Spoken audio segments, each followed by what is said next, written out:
All right, everyone, welcome back. In the last video, we spoke about using geom functions for our ggplots for making visualizations. And in this video, we're going to just go over a couple of examples to go and solidify our knowledge with using some geom functions and just really understanding how ggplot works. That being said, there's over 40 different geom functions that ggplot has.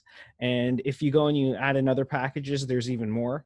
So to be able to go through all of them would be a very tedious process. And I'm just following the text that Hadley Wickham provides for us.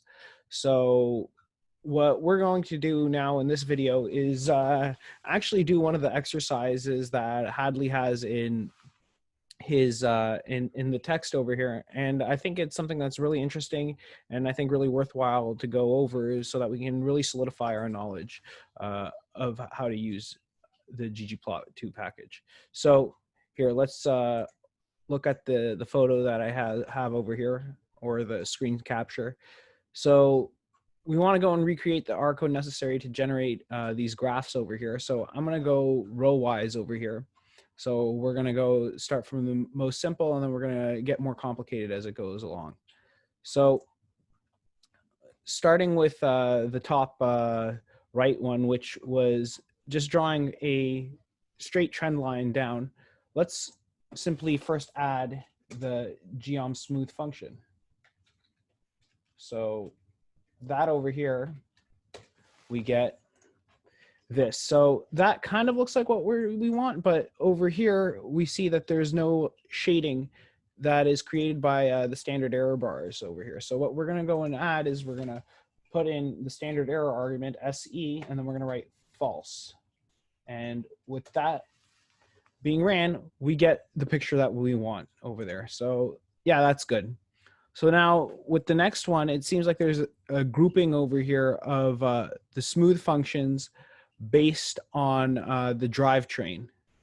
So we can go and do that by simply adding in our mapping argument.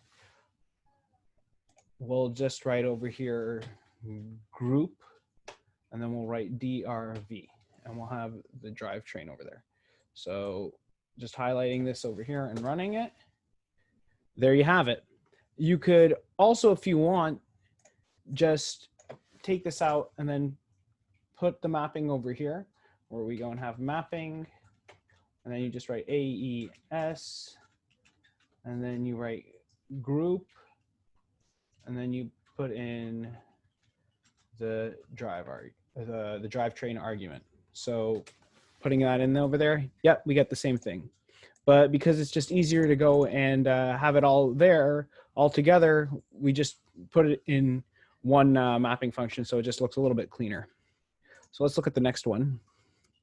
The next one over here, it looks like we're going to be coloring our points based on the drivetrain, and we're going to also be drawing the trend lines and having them being colored based on the drivetrain. So what we're going to do over here is we're going to have two mapping functions over here. So we're going to do mapping, and then we could do AES. So I'm going to go and put we're going to put color over here.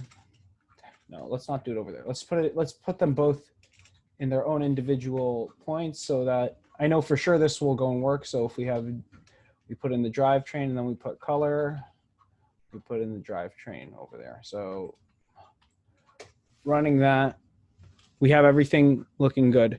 So let's just try to go and clean this up a little bit. So if I were to go and just take the color argument out, let's just see what happens. And we put it in our main ggplot mapping function. So let's go take this out over here, and we're going to go and take this out over here for now. Let's just see what happens. So yeah, so that also works. So if you're to just go and put the color argument in your top ggplot function, everything should come out pretty smooth.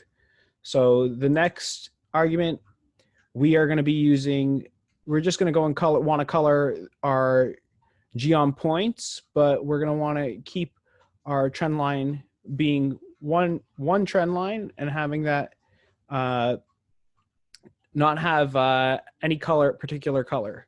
So what we're going to do is we're going to go and take out this color argument, and we're going to put it in the mapping argument, and we're going to put in the aesthetic function, and we're going to put in the color, and we're going to put in the drivetrain argument. So running that, there you have it. So the geom smooth doesn't have any arguments specified to it, so it will by default just have one smooth line regarding the trend of the data. And also, because we set our standard errors for false, we don't have any standard error bars coming to go and shade for us. So the next thing we're going to do is we're going to go and look at this plot in the bottom left corner over here. And it looks like we're going to be having our grouping, but we're going to be using a different line type. So what's going to happen over here is we're going to put in the geom smooth in the mapping argument. We're going to go put AES, and then we're going to put in the line type argument. And that's going to be the drivetrain. So let's put a comma over there so that we don't get any errors. And running that code, yeah, we have success over here. So we have our data being colored by in the points argument, and having different line types in the geom smooth argument. And finally, here, I'm going to zoom in a little bit on this because you can't really see it so clearly. This over here is, we're going to be having our points being drawn, but they're going to be, I guess, highlighted or complemented with a white circle around them. So what this goes and shows is the way the objects are added to our ggplot. I'm going to first do it out of order, and then we will we'll see the proper way to go and do this. So the first way that you would think would just be, okay, I'm going to add another geom point argument, and what I'm going to write is that I'm going to write the color is going to be white, and the line and the size of it, let's just go and set it to 4. So running this, we get a totally blank plot, but we have a legend over here with different colored points.